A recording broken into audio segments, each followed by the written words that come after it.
আমাদের আলোচনা হয়েছে। বিধায়ক আজকে বিজেপি ট্রাফিককে ফোন করেছে আমাদের সামনে, বলেছে টোটোর ওপর অত্যাচার করবে না।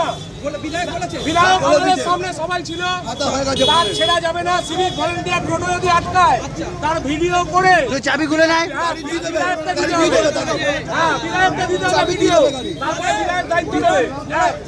আর শুনে আমি বলছি, দ্বিতীয় কথা হচ্ছে আমাদের যেটা প্রবলেম যে আমাদের জিডি রোডে উঠতে দিচ্ছে না। অনেকে স্কুল চৈতন্যর ভাড়া কাটে, টেকনো ইন্ডিয়া ভাড়া কাটে, অনেকে আমাদের ইয়েতে যাচ্ছে ডনবক। তা আমরা বিধায়কের কাছে আবেদন করেছি, বিধায়ক আমাদের বলেছে, ওনার সঙ্গে কথা বলেছে যে ব্যান্ডেল মোড় থেকে তালডাঙ্গা মোড় অব্দি যাতে ছাড় দেওয়া হয় আমাদের, এই কথাটা হয়েছে। এরপরে 5 জন বসবো বিধায়কের সঙ্গে, সেই 5 জন আমাদের মধ্যে থেকে ঠিক হবে। 5 জনের যা যা প্রবলেম, এই প্রবলেমটা আরো সমাধান করে দিতে হবে বিধায়ককে লিখে সুন্দর করে। বিধায়ক যেদিনকে বসবে মিটিংয়ে যাতে আমাদের প্রবলেমগুলো ওনাকে বলতে পারে। এবার ওনাকে যখন বলা হয়ে যাবে, বিধায়ক যাতে পরবর্তীকালে আমাদের সঙ্গে আবার বসবে, আমাদের কি প্রবলেম হয়েছে কি সলভ করবো। এই হচ্ছে এখন আজকে থেকে আমরা টোটো চালাবো।